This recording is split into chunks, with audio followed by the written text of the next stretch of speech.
galera! Eu sou a Ana do Tintiflix. Eu assisti Invocação do Mal 4, que foi o último filme da franquia do Invocação do Mal. E apesar de alguns exageros que sempre tem nessa franquia, eu adorei o filme. Hoje eu trouxe a review num formato um pouco diferente. Eu vou trazer as informações do que foi real e o que não foi real que apareceu nesse filme. Quem acompanha a saga do Invocação do Mal sabe que esses filmes são, teoricamente, inspirados em casos reais em que o Ed e a Lorraine Warren atuaram ajudando vítimas de ataques sobrenaturais violentos. Vale dizer que eu não sei exatamente se eu acredito nessas coisas ou não. Eu sou um pouco cética, mas eu também não duvido 100%. Então eu vou trazer nesse vídeo pontos legais aí do filme e da história, né? E dizer o que tem registro de ser real e o que não tem registro, tentando evitar aí no máximo dar spoiler. Então pode ser que essa review sobre a questão do spoiler, pode ser que ela tenha alguns spoilers pequenos e inofensivos, mas eu não vou contar tudo o que acontece no filme, vai ser o máximo livre de spoiler que dá pra ser, fazendo esse trabalho de falar o que foi real e o que não foi. No filme, a Judy, que é a filha do casal da Lorraine e Ed Warren, ela sofre uma ou mais de uma experiência de quase morte. Não vou citar quando para evitar spoilers, mas na vida real não tem registro nenhum de que o Ed e a Lorraine tenham perdido uma filha ou um filho. Ah, mas Ana, tu tá dizendo então que no filme morreu alguma filha ou filho? Não, tô disfarçando pra não dar resposta pra vocês. Tô dando volta aqui pra vocês terem que assistir e ficarem na emoção de vai sobreviver ou não vai sobreviver. Mas na vida real não tem registro de filhos terem morrido. Mas na vida real a Judy realmente existe e ela passou a vida dividindo, né, o tempo dos pais entre ela e o trabalho deles, que era realmente investigação de casos sobrenaturais. Então, no filme, a gente passa a conhecer a família que vai ter a vida infernizada ali por algumas entidades, né? Esse caso foi um dos casos mais fortes, mais pesados em que o casal Warren atuou, porque essa família passou mais de um ano tendo a vida infernizada por seres sobrenaturais e os ataques eram realmente muito violentos. Inclusive, os produtores da franquia disseram que quando começaram lá o filme 1 da Invocação do Mal, eles já sabiam que esse caso seria o caso que ia fechar o filme, que ia fazer o último filme, porque foi realmente um caso bem punk. Sobre os ataques que houveram relatos e registros de terem acontecido na vida real. As duas crianças menores, que eram duas meninas gêmeas, foram empurradas da escada, teoricamente por uma entidade. A sogra sofreu um ataque cardíaco por causa das entidades. O pastor alemão da família foi arremessado na parede. Calma, amante dos animais. Eu também morri de dó na cena, mas ele sobreviveu. E houveram até relatos pesados do pai da família e da filha adolescente terem sido abusados sexualmente pela entidade. Essa parte eles não colocaram no filme, porque eles costumam colocar cenas violentas, mas eles não costumam levar para esse lado de abuso sexual. Então isso, né, foram relatos que ocorreram por fora da própria família. E já foi um milagre eles terem colocado a cena do cachorro. Todos esses relatos foram registrados em entrevistas com a própria família que sofreu os ataques e alguns até no site da organização dos Warren, que hoje se chama NESPR, New England Society for Psychic Research. E também tem relatos mais completos do que essa família viveu nos livros The Demonologist, do Gerald Brittle, e The Haunted, Smurl Family, que eu acredito que foi a família Smurl que escreveu mesmo. Smurl é o pessoal que viveu o caso. Agora um mini spoiler que não muda muito, tá? As coisas, não muda muito a direção do filme, mas tem que trazer para poder trazer informação do que foi real e que não foi, porque teve muito enfoque nisso no filme.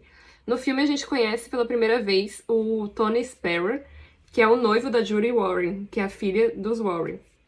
E nesse filme a gente vê uma leve passada de bastão do Ed Warren pro Tony, do tipo, queres entrar na família? Tu sabe que a família é diferente, então toma aqui o fardo da família. E na vida real, o bastão realmente foi passado pro Tony, ele ficou com a guarda do Museu Oculto, ali no porão dos Warren, e ele trabalhou com os Warren por mais de 30 anos, e ele tá com a Judy até hoje. Já a Judy no filme, ela é muito engajada, ela é uma segunda versão da Lorraine, tem uma mediunidade super forte, mas na vida real, hoje ela trabalha com a organização, né, dos pais que já faleceram, mas ela fica mais por fora dos holofotes, não se envolve tanto nas situações como a Lorraine.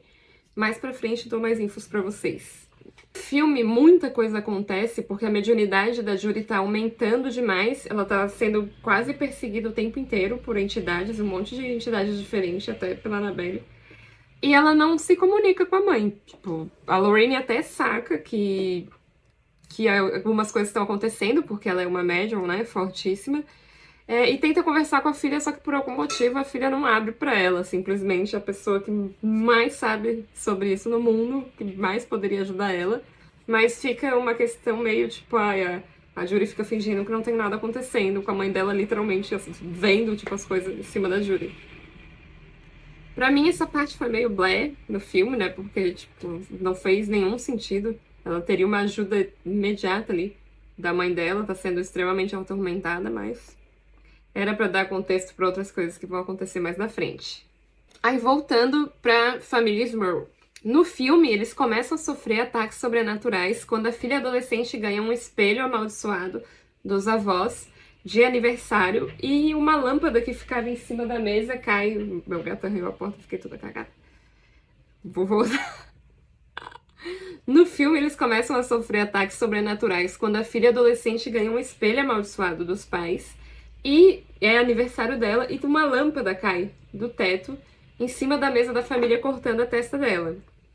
Na vida real, ela não ganhou um espelho amaldiçoado. As assombrações, de fato, começaram de uma hora para outra, sem explicação, mas realmente começaram no dia em que a lâmpada caiu na mesa da família, causando esse corte na testa dela. A partir daí, a vida deles vira um inferno. Tipo, eles não têm paz, ataques violentos atrás de violentos acontecendo toda noite. E eles passam muito tempo vivendo isso, até que chega um momento que eles não aguentam mais, não sabem o que fazer, e eles começam a dar entrevista pra mídia da época, na esperança que esse caso vá chegar em pessoas que realmente possam ajudá-los. Porque em todo filme eles sempre, né, todo filme da Invocação do Mal, eles sempre mostram como é uma luta pra conseguir um exorcista, como, tipo, tem que ser muito provado pra Igreja Católica que alguma coisa tá acontecendo, pra chegar até lá num bispo, pro bispo autorizar um padre que saiba, que tenha treinamento em fazer exorcismo, e esse padre possa vir até a casa.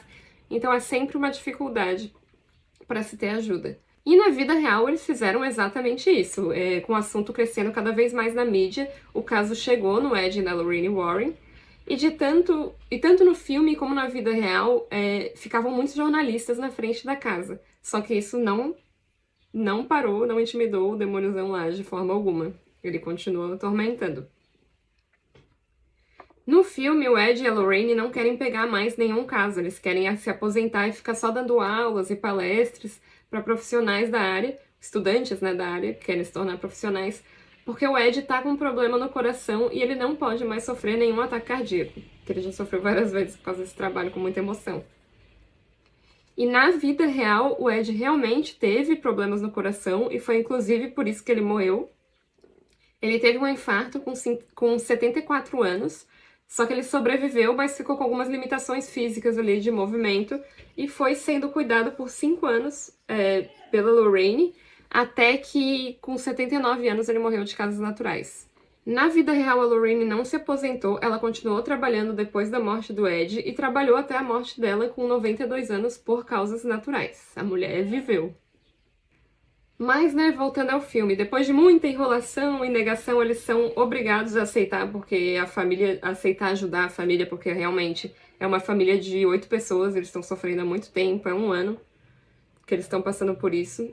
E no filme, toda a família Warren foi ajudar nesse caso. A Judy, filha deles, que tá adulta nesse filme, o Tony, que é o noivo da Judy, que entrou ali na família na coragem mesmo, já encarando o demôniozão mais brabo, o Ed e a Lorraine, e aí o bagulho fica muito doido, todo mundo passa muito risco de vida, e aí vou deixar vocês no mistério sobre se no filme alguém morre ou não. E uma coisa que a família Warren tem é sorte no amor, porque o Ed e a Lorraine ficaram juntos o resto da vida, até a morte, e o Tony e a Judy estão juntos até hoje. Acho que esse negócio de passar medo, viver aventura, adrenalina de perseguição demoníaca deixa o pessoal bem juntinho, né? Nunca que a pessoa vai ficar sozinha de novo. E nesse filme tem também diversos toques ali de romance, da história do Ed e da Lorraine, desde novos, como eles não estão mais vivos, dá uma impressão, até acompanhando a atriz que faz a Lorraine, que é tipo um tributo, assim, tipo uma homenagem um pouco pro... Porra, esse gato, mano. E no filme tem diversos toques ali de romance, da história do Ed, da Lorraine, até pelo Instagram ali da Vera Farmiga, né, que é a atriz que faz a Lorraine. Parece que eles tentam fazer um pouco um tributo pros dois, né, que ajudaram tanta gente e hoje não estão mais vivos. O Tony e a Judy também parecem ter uma história bem bonita e semelhante com a dos pais dela. E eles botaram muito foco em algo que aparece aos poucos ali, mais no segundo filme e também agora nesse quarto filme, que é esse foco na questão, né, da luz, do bem vencendo do mal com base na coragem e na fé, essas coisas. E para finalizar, na vida real, quem realmente faz o exorcismo ali, expulsa as entidades, são os padres, né? O trabalho dos Warren é investigar e tentar registrar provas de que realmente tem uma situação sobrenatural acontecendo, para que a Igreja Católica mande alguém para ajudar. Porque o Ed, ele era um demonologista autônomo, tipo, ele não tinha formação pela Igreja Católica, ele estudou por conta própria, então, teoricamente, ele não podia fazer exorcismos e coisas do tipo. Só padres que são autorizados pelos bispos podem fazer ali o rituale romano, que é tipo o exorcismo em latim ou algo assim. E tem um livro super antigo que ensina, é um processo imenso. Mas tem diversos registros de vítimas que foram ajudadas por eles, que relataram que o Ed fez orações ali de libertação, usou água benta, fez alguns rituais e até deu início algumas vezes a rituais de exorcismo enquanto esperava o padre autorizado chegar em situações que o bicho estava pegando e não dava para esperar. Eles também passavam instruções para a família de como agir nessa situação e davam ali um acolhimento para que eles não se sentissem tão sozinhos. O trabalho da Lorraine como médium era de ajudar a identificar qual ou quais entidades estavam ali atormentando a família, porque tem aquele papo de que saber o nome da entidade ajuda a mandar embora. O meu gato não para de arranhar a porta. Se eu abrir essa porta, ele não estiver do outro lado da porta, eu vou ficar toda cagada porque eu tô fazendo esse vídeo. No filme, eles falam que tem... Eu vou ter que pegar isso. Eu chato pra caramba. Brincadeira, vai ficar aqui. Agora deixa eu comer. Era ele, gente, graças a Deus, ó. Não era o capeta. Vai pra lá. Agora tu vai ficar aqui dentro. Tá varrendo a porta com um demônio. No filme, eles falaram que tinha 3 espíritos... 3? Ai, que saco. No filme, eles falaram que tinha 3 espíritos atormentando a família, sendo manipulados por uma entidade demoníaca. E na vida real também foram identificadas essas exatas entidades, com algumas variações das histórias ali dos espíritos, do que eles viveram em vida. Uma observação interessante. Hoje, os integrantes da família Warren que estão vivos trabalham através de um site, o site Tony Sparer, e eles oferecem 2 tipos de serviço. Você pode mandar e-mail pedindo ajuda, relatando que está sofrendo ataques sobrenaturais. 2, você pode fazer uma mentoria para aprender a ser um profissional na área que ajuda as pessoas que estão sofrendo ataques. Provavelmente vocês viram a notícia que a casa dos Warren foi vendida para 2 comediantes, um youtuber e um comediante, algo assim.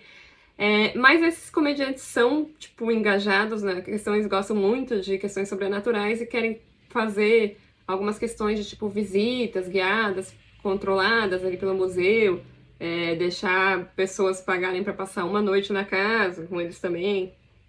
Essa questão meio turística que era feito também quando os Warren estavam vivos pelo museu. Só que o Museu do Oculto está apenas sob a guarda deles por alguns anos. Ele pertence, sempre vai pertencer ao John Sparrow, que pegou a bucha para ele. E no filme eles também explicam o motivo deles manterem o museu ao invés de tacar fogo nos objetos, que é, de acordo com eles, né, destruir os objetos, em alguns casos, poderia soltar essas entidades no mundo, e manter eles ali dentro do museu é tipo manter o gênio dentro da lâmpada.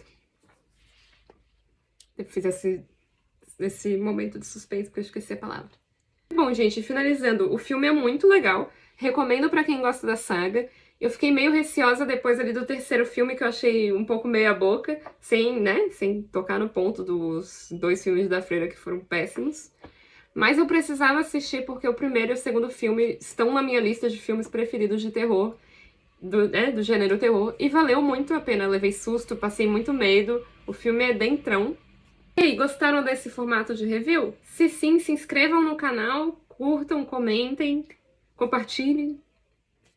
Quer que eu melhore equipamentos ou edição? Eu também quero! Manda um pix motivacional pro mãe! Valeu, meu povo! Um beijo! Vem pro canal o Tintiflix. Vem pro canal